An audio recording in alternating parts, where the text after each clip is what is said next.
So, good morning, everyone. Thank you for being here. My name is Aline Dantas. I'm a decision neuroscientist. So, my expertise is in neuroscience of decision making. Basically, I use fancy techniques to try to understand why we choose what we choose. And my topic for today is a gut feeling. We have this expression, it's a very common expression in English. And if you think intuitively, this gut feeling really guides our decisions, right? So when you are supposed to choose something that's relevant for you, you have this feeling. We have this very clear in our intuition that it's not only the rational decision making, but we also have something else that comes from our body, from our experience, from how we feel in a situation that guides our decisions as well.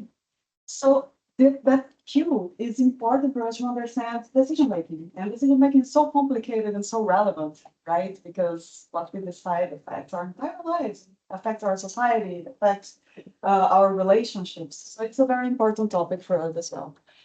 But we talked about the gut-brain axis, and we hear a lot about that. And today you heard a lot about that, a lot of explained so well. Uh, and it's a somewhat hot topic, right? So there are books out there. There is a very fancy Netflix documentary. If you didn't watch it. It's pretty cool. But there's also a lot of there are a lot of products out there. A lot of probiotics, prebiotics, prebiotics, postbiotics, apple cider, vinegar, whatever. There are so many things that are sold to improve your gut health and make you super gut healthy. And what does that mean? And how does that affect us? Because in general, we are a somewhat healthy population, right? So I don't see anyone here that would give the signals that they are in a very complicated clinical state. We are up in a Sunday morning, so I think that we have somewhat a normal or high motivation. So how does that affect a healthy population? Because it's being advertised for a healthy population, right? Uh, Usually, the way that the gut-brain axis was studied for a long time was thinking about the brain sending signals to the gut that send signals to the microbiota. So it was thought of sends nutrients to the microbiota. So it was thought as a unidirectional cycle, but now we know that this is more integrated. So there is a lot of information that goes from your brain to your gut, of course, for your digestion, sending these automatic signals to stop this movement of the gut. But we also have a lot of information that's coming from our partner bacteria that keep us alive and keep us functioning well. We thought that this was only about breaking a specific type of fiber, and they were collaborating only with nutrition. But actually now, as you saw with Lotus presentation, we know that there's much more going on. And we know so far that this bacteria in our gut affects, for example, production of important chemicals in our body that you probably already heard of, such as dopamine and serotonin. And this is involved with mood and stress reactivity, for example. So those are some findings that are very well established. So it's what Laura brought up about the mice that react differently to stress, and we potentially could react differently to stress, considering what type of gut composition you have. It's very interesting, right? So it can be that the bacteria that you have in your gut is affecting how you are reacting to stress in your daily life. Or how well you feel, if you feel stressed, if you feel sad. This can also be affected by your gut bacteria. But what about decision making, right? I started talking about decision making. My work is with decision making. This is the faculty that pays my bills, want to know what about decision making. So I started looking at those little rats, and I love that the videos don't work when I want. Yeah.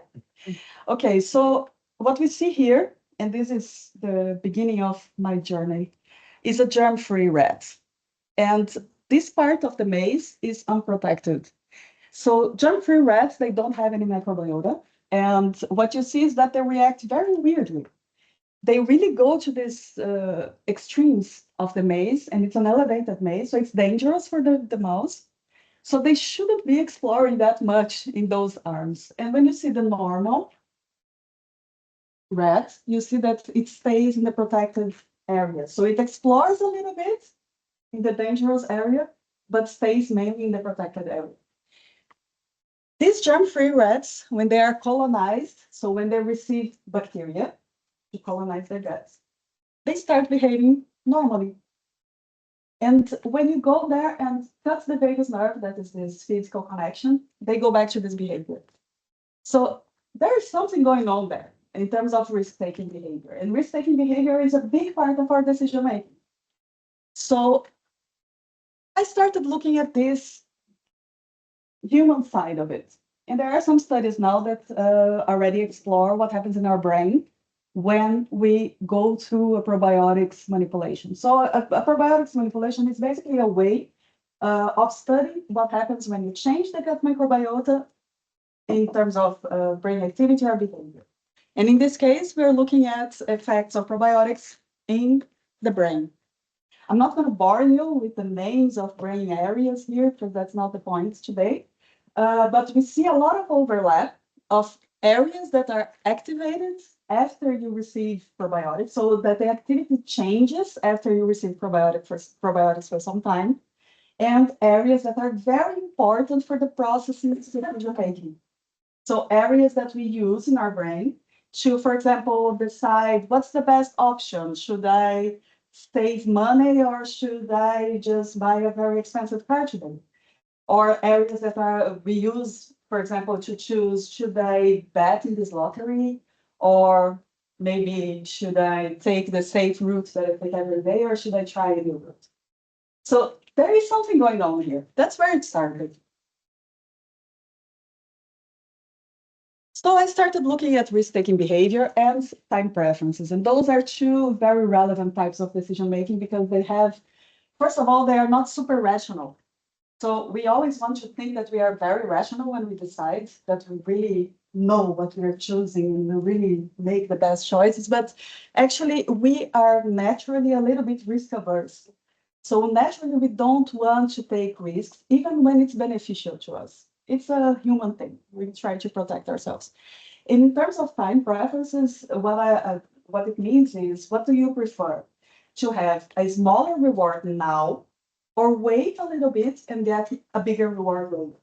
I don't know if you ever heard of the marshmallow test, the marshmallow challenge with the kids, that they put the kids in front of the marshmallow, they're suffering. You see the kids like vibrating because they cannot get the marshmallow now and they have to wait to get to marshmallows later. That's time preferences. So we usually prefer the now. That's why we prefer, for example, to have a cupcake instead of having a healthy diet that is going to give us health benefits in 20 years. Unfortunately, we are wired that way. So, as I said, the time preferences are very relevant because this also affects how you're going to plan your financial future. So a lot of people have problems with financial stability in their older age because we have this preference for immediate reward. And when we talk about risk-taking behavior, we have these days exponential growth in online gambling, for example, because when you reduce the obstacles for gambling, we end up looking for immediate rewards. So risk management in our lives is very important. It's very fundamental. It also affects how our future in terms of financial stability is going to be.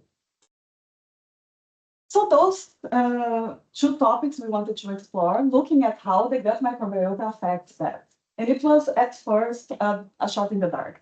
I have to say the very interesting story that Laura actually was my first inspiration for this study, because I saw this presentation from her, and you see, she's a great presenter. And I thought, this is so interesting, and there's so much potential in terms of decision making. But the big challenge was we are somewhat healthy, so maybe that's not affecting us. So we started with a shot in the dark, and we did a probiotics study to investigate that. And probiotics are these live healthy bacteria that we take that change how the composition of our microbiota is. And this is a very standard design. That's how we do. So just to give an insight on a scientist's life, what we do, we divide people into groups. And usually in the case of probiotics research and also in drugs research, we talk about double blinding. So we don't know what the participant is taking, and the participant doesn't know. Some participants are going to take probiotics, and some participants are going to take placebo. I have one of my students that's helping in a study that has a very similar design. We do some tests in the beginning before they take anything. We give them doses along the interval can vary, but in probiotics, it's very standard check is 4 weeks intervention. And then they come back to the lab. We check if they took all the probiotics. We have to trust our participants. And then we do the tests again. So we can compare people before and after and across the two groups. So we have a lot of information from these participants. We have a lot of questions as well, of course. We want to know not only what's going to change in terms of behavior, but how it's going to change, why it's going to change, when it's going to change. So we have a lot of questions. And for that, we are doing a lot of research using a lot of fancy neurotech. Also not the scope of today, but we can do very interesting things looking at how the brain is reacting during test, during rest.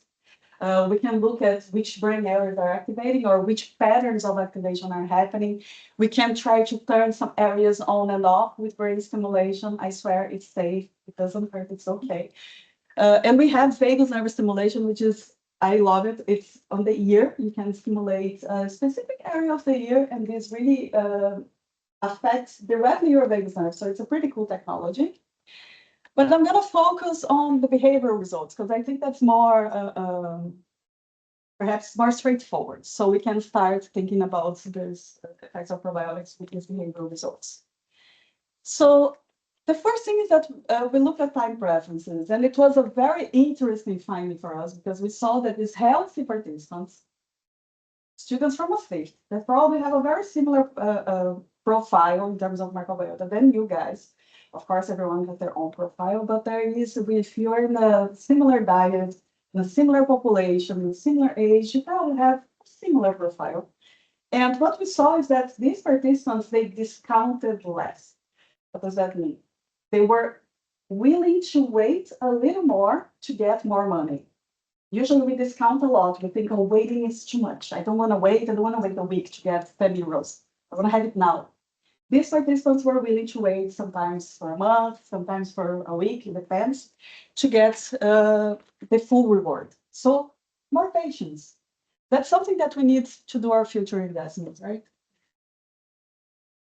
Risk-taking behavior was a little bit more complicated because our group, our placebo group, displayed high risk-taking in the past. And we were like, wow. I just told you guys that we are risk averse. So why are they taking more risk? When we looked at data, we saw that the participants that received money in that intertemporal choice test that I showed you, the participants that already had money, they took much more risk. And this is something that we call the house money effect. It comes from this idea that if you think that you have, for example, credit in the casino, you think that you should take more risk. That's a distortion because it doesn't make any sense. If you have money in the bank, it doesn't change the probabilities of your bets. So you should not be taking more risks. It's, again, a non-rational decision. But the probiotics group, they displayed a relatively lower risk-taking behavior compared to the placebo group. So we were okay, that's interesting, but we have a mixture of effects there. So we wanted to look at that a little bit better. And what we saw is that when we normalize the situation with the placebo, that the placebo group takes normal risk-taking, so they keep a stable risk-taking over time, not taking more risk just because of imaginary money that's in the bank. Actually, what we see is that participants that took probiotics took more risks. However, they made equally good choices. So remember I told you guys that we are naturally risk-averse. That means that sometimes we leave money on the table. To avoid risk, we just opt for the option that's not the best. In this case, participants were able to deal with the excitement of risk a little bit better. And that's the cue that we have to try to understand what's going on behind the scenes that leads to this behavior. So we believe that these participants that received probiotics, they have a little bit of a better emotional regulation. And that makes them deal with risk a little bit better. So it means that they took a little bit more risk, but keeping stable, equally good choices over time. And in real life, right? And now the next question that everybody has is, okay, so I should take probiotics, right? So that's what it means. Which probiotics can I get some? What's the lab? Can I call them now? Can I find them on Amazon? Like I hear that all the time. Do you take probiotics? Every time. Actually, the solution is not that straightforward, but it's much more healthy for you. So if you want to have a diverse, rich microbiota, the best scientifically proven way of doing that is following. So far, it's the Mediterranean diet. We have our Italian peers here that represent the lasagna. No, not lasagna. See, A good level. But the Mediterranean diet is a standard of a gut healthy diet. Actually, it's used as a golden rule to evaluate if someone has a good diet and potentially a healthy gut microbiome. So my recommendation for you is, if you want to think about good decision making in your life and have a healthy gut, try a healthy diet. That's the best way to do that. What's interesting and what we want to keep investigating this topic and try to understand it better is because the potential implications are huge, because the lower income population in the world is necessarily the population that has a higher consumption of highly processed food. And considering that we are, of course, in this westernization of diets worldwide, that we consume high fat, high salt, high sugar, highly processed food, the diversity of our gut bacteria and microbial bacteria, everything that's in there, it reduces consistently. And the bacteria that you see growing is what's this unhealthy type of bacteria. So if the bacteria in your gut leads you to worse decision making in terms of economic decision making, then you are in a circle. You are in this cycle that is hard to break. Then you lead this more vulnerable population to potentially worse decision making. So lower savings potentially, higher probability of gambling addictions, for example. And this corresponds to the profile that we see in terms of economic behavior from this population. So if you can establish this link, perhaps we can think about public policies that we can implement and try to break the cycle. But we're just beginning. This is just the beginning. This is just the start. But I have a few take-home points, so you can remember that. Better gut health can affect your emotions, your mood, and your decision-making. Healthier guts lead to more patience and better risk-taking behavior, more appropriate to the environment. You can have a better emotional regulation to deal with challenging decision-making. And there's no magic formula. I wish there was. I wish I could just, okay, so get this sachet and be healthy and be happy. There is no magical formula. But eating fresh and eating healthy diet will guarantee that you have a healthier gut microbiome. That's it. Thank you very much. If you want to keep in touch, please scan the QR code and I can answer your questions then.